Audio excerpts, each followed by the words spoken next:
Na nossa dinastia até agora, todos os widebodies da Airbus eram versões do Airbus A300. Mas hoje vamos conhecer o guaxinim diferentão. Senta, que apesar de ser segunda-feira... Errou! Lá vem a história do Airbus A350.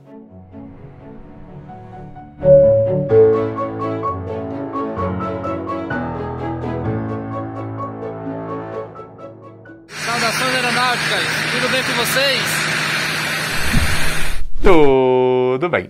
Bom, no dia que eu estou gravando este vídeo, a Airbus acaba de entregar o seu 500º A350. Isso mesmo, 500 aviões entregues. E ele foi para a Ibéria. Mas onde será que começou toda essa história de sucesso? Bem, você que está acompanhando a série da Dinastia Airbus, aliás, se não está, ó, clica aqui para ver a playlist completa dessa dinastia, tá?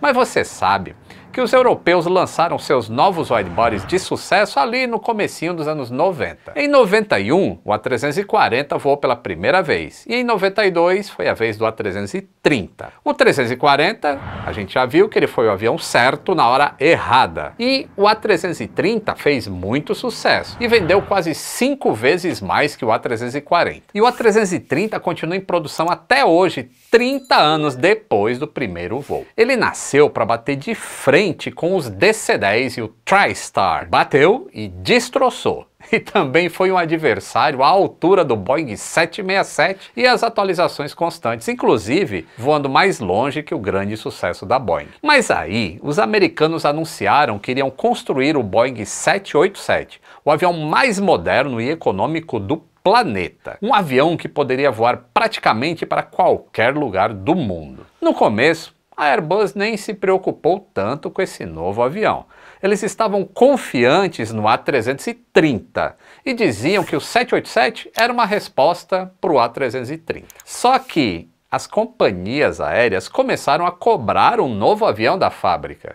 E o que a Airbus fez? A mesma coisa que ela vinha fazendo desde os anos 70. Mais uma versão do A300. Vocês acham que eu estou forçando a barra? Então, ó, na verdade, ela começou a desenvolver um avião a partir do A330. Mas o A330 era uma versão do A300. Então, eu não estou tão errado assim, né? Que muitas das verdades a que nos apegamos dependem muito do nosso ponto de vista. Enfim, em setembro de 2004, a Airbus anunciou o A330-200 Lite. Ele seria, assim, um duzentinho com asas e motores parecidos com o 787. A Airbus fez uma reunião com representantes das companhias aéreas e ofereceu o novo projeto. E as companhias detestaram. 3 meses depois dessa cara feia que os clientes fizeram, a Airbus decidiu então começar a construir um avião novo para enfrentar o 787. Nascia ali o projeto do Airbus A350, que teria as versões 800 e 900. Mais uma vez, eles seriam baseados no A330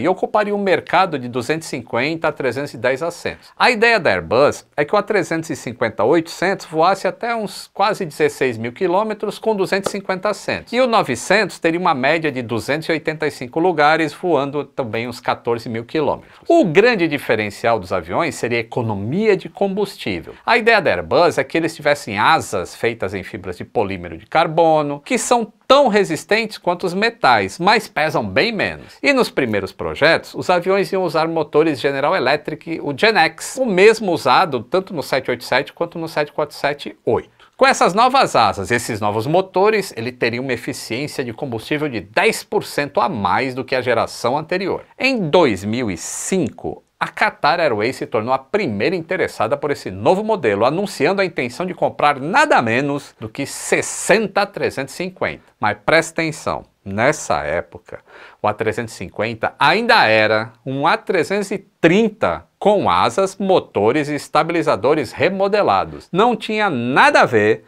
com o projeto de hoje. Aliás, por ele ser um A330 com asas diferentes, muitos ainda estavam torcendo o nariz para esse projeto. Era mais um avião que, para todos os efeitos, era uma releitura do A300. Mas de novo? Aliás, ali em 2004, 2005, a Airbus já estava sofrendo pressões de todos os lados. Queremos um avião novo, queremos um avião novo. E o programa do A380 estava atrasado. As vendas do A340 estavam despencando e essas empresas importantes do setor começaram a criticar os europeus publicamente por conta desse A350 que não saía. Pra você ter uma ideia, a ILFS e a GECAS, que são as duas maiores empresas de leasing do mundo, foram bem claras. Se a Airbus não começasse a desenhar um avião do zero, ela ia perder a competição para a Boeing. E naquela época, a Singapore estava decidindo se ia comprar o A350 ou o 787. Aí o CEO da Singapore ainda foi mais duro nessas críticas. Ele falou assim: a Airbus não está se esforçando o suficiente para fazer um avião novo. E numa entrevista ele ainda disse que achava que a Airbus estava tendo dificuldades para encaixar essas novas asas, cabine de comando e materiais compósitos na fuselagem de um A330. E ele foi bem direto. Se já está redesenhando essas asas e estabilizadores, por que já não desenha logo uma fuselagem nova? Pois é, moçada. Quem tem dinheiro geralmente manda no pedaço. E o recado das empresas aéreas estava muito claro. Elas queriam um avião novo, não um A330 modificado. E o recado ficou ainda mais claro quando a Singapore e a Qantas começaram a comprar Boeing 787. Então, em 2006, 2 anos depois, a Airbus anunciou que estava desenhando não só um avião novo, mas um conceito novo, o A350XWB, ou XWB. O mercado gostou do anúncio e só 2 dias depois a Singapore Airlines já encomendou 20 A350XWB e colocou a opção de compra para mais 20. Esse XWB é a sigla para Extra Wide Body. Pois é, esse novo avião nasceu como uma resposta ao 787, mas agora a Airbus queria entrar na briga mesmo, era com o Boeing 777, apresentando um bimotor gigantesco de fuselagem mais larga do que os concorrentes. Para ser justo, ele ia brigar também com o 787-9 e o 787-10, mas o foco da Airbus era 777. O A350XWB ia levar de 440 a 475 passageiros. Para isso, ele teria uma fuselagem larga o suficiente para instalar 8 assentos por fileira na Economy Premium e 10 assentos por fileira na Econopobre. A fuselagem, além de ser mais larga, ia ser de materiais compósitos, permitindo que o avião tivesse uma pressurização mais confortável e com ar um pouquinho mais úmido. Além disso, esses materiais iriam diminuir os custos de manutenção. O avião teria um alcance aí de 14, quase 15 mil quilômetros e seria lançado em 3 versões, 800, 900 e 1000. Assim como nas famílias 330 e 320, a Airbus previa que o primeiro A350-900 entrasse em operação em maio de 2013. Em 2014, a ideia era lançar o 800 e em 2015 o 1000. No fim das contas, o desenvolvimento do A350 atrasou quase 2 anos por causa dessa mudança no projeto. E o custo do projeto dobrou e até triplicou de acordo com as fontes, tá? A princípio, a estimativa é que o desenvolvimento custasse 5 bilhões de dólares. Só que com essas mudanças, o projeto passou a custar entre 10 e 15 bilhões de dólares. Mas por que tão caro? O A350 é um avião com grandes partes da fuselagem e das asas feitas em materiais compósitos. E a princípio, a Airbus não queria um avião feito desses materiais e chegou a dizer que a Boeing estava se adiantando bastante no tempo ao fazer o 787 quase todo assim de material compósito, por causa da complexidade. Mas acabaram voltando atrás no A350. Na largura máxima, a fuselagem do A350 tem 5,97 m, é mais larga do que o Boeing 777. Daí vem o nome Extra Wide Body. O nariz do avião tem esse formato aí bem diferentão que termina de forma mais abrupta. Ele pode parecer um desenho novo, mas na verdade é antigo. Olha só como era a cabine do Caravelle lá nos anos 50. Esse formato é mais aerodinâmico e ajuda na economia de combustível do avião. Aliás, esse é o primeiro Airbus desde 1984 que não tem uma cabine parecida com a 320. Ele ainda tem o side stick, obviamente, e tem as mesinhas também. E além disso, os instrumentos estão mais ou menos no mesmo lugar, só que agora são telas muito maiores que ocupam praticamente o painel inteiro. E detalhe, elas são touchscreen. E por falar no que o piloto vê, o A350 tem esses janelões que facilitam a visualização do lado de fora. E além disso, esse modelo lançou uma característica máscara preta nesses novos para-brisas. E por quê? Porque essa máscara deixa a Airbus criar um único estoque de peças para mandar para o mundo inteiro. Mesmo que o avião seja verde, branco, amarelo, vermelho, azul, a máscara é preta para todo mundo. Então é uma peça só e ela vai para qualquer companhia. O A350 tem uma envergadura de 64 metros e as asas deram muito trabalho para serem feitas e foram substituídas entre o protótipo e o avião que veio para produção. Elas são de materiais compósitos para ficarem mais leves, né, e economizar combustível. E por falar em economia, elas têm esse desenho aí maravilhoso e aerodinâmico, justamente para melhorar a eficiência do avião. Até agora, a gente tinha visto a Airbus ou criar asas com ponta limpa, ou com wing fences, ou os sharklets, que são os winglets com o nome de Airbus. O A350 já tem um winglet bem diferente e com uma eficiência muito maior. Uma outra novidade são os motores. Como eu falei, a GE seria uma das fornecedoras, né? Mas só que os GEnx que existiam, eles não conseguiam ter a performance suficiente para o modelo maior, né, para a versão maior, que era o A350.000. Então, a Airbus foi lá e conversou com a Rolls-Royce, e a Rolls-Royce trouxe para esse modelo os Trent XWB, exclusivamente para o A350. São motores tão confiáveis que a Airbus conseguiu a certificação ETOPS de 370 minutos para o A350. Isso significa que ele pode se afastar até 6 horas e 10 minutos de qualquer lugar onde ele possa pousar. Ou seja, o A350 pode voar sobre 93% da superfície da Terra em linha direta, sem precisar desviar para lugar nenhum. Enquanto terminava de definir como seriam esses aviões, a Airbus preparava as fábricas para construir o A350. No total, a empresa fez 10 fábricas novas na Europa e nos Estados Unidos só para esse novo modelo. E o primeiro A350 começou a ser construído ali entre 2009 e 2010 e foi concluído em dezembro de 2012. O primeiro voo de testes aconteceu já em junho de 2013 e lá na metade de 2014 o avião já conseguiu a certificação das autoridades para começar a voar.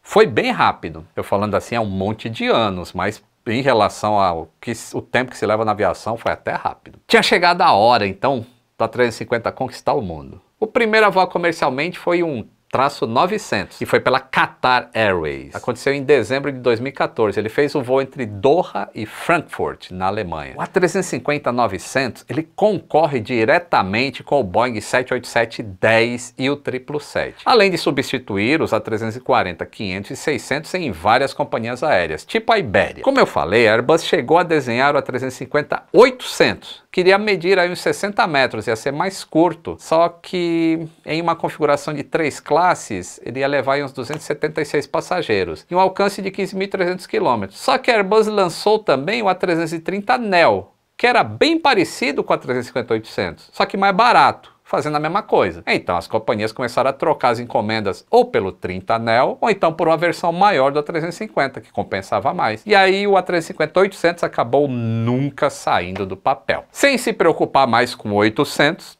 a Airbus decidiu focar em novas versões para o 900. E em 2017 saiu o A350-900 HGW. Nossa, a Airbus adora essas siglas, né? É a sigla para High Gross Weight, ou alto peso operacional. Por causa dos motores mais potentes, essa versão podia voar mais de 13.000 quilômetros com 278 toneladas na hora da decolagem. Isso é 10 toneladas a mais do que a versão original da A350-900. E era uma grande reclamação que os clientes iniciais tinham, porque o A350-900 original era um avião extremamente restrito operacionalmente. Um voo de São Paulo para Doha, por exemplo, era cheio de restrição de peso, porque se botasse peso não decolava. Esse HGW resolveu esse problema. Aí a gente chega lá em novembro de 2016, quando decolou pela primeira vez o gigantesco A350.000, que era o maior bimotor do mundo, com 74 metros de comprimento. Ele ainda é maior até hoje voando comercialmente, só que ele é 2 metros menor que o 777-9, que já está voando, mas não comercialmente ainda, ele está em certificação. Aliás, assim como o 777, o trem de pouso principal do A350.000 tem 3 eixos. O A350-900 tem 2 eixos no trem de pouso. E esse trem de pouso com 3 eixos é o que tem que ter para suportar o peso máximo de decolagem de 316 toneladas e não quebrar todo o asfalto do aeroporto. A versão 1000 do A350 pode voar até 16.100 km na capacidade de passageiros normal. Mas como eu falei aqui no episódio 987, a Qantas encomendou a A350.000 para fazer os voos regulares mais longos do mundo, ligando a Austrália até Nova York e Londres. Isso dá uns 17.000 km ou 19 horas de voo. Mas como é que ele vai voar 17 mil quilômetros, seu alcance do avião é só 16 mil. É que eles vão deixar o avião mais leve, com ocupação máxima de 238 lugares. Ele mais leve, você chega mais longe. E enfim, a Qatar também foi a cliente lançadora da 350.000, fazendo o primeiro voo entre Doha e Londres, em fevereiro de 2018. Como vocês podem ver, a Qatar sempre acreditou na 350, ali bancando, ó, sou a primeira, acredito, vambora, vamos pra cima. Em abril de 2018, decolou pela primeira vez o A350-900 ULR.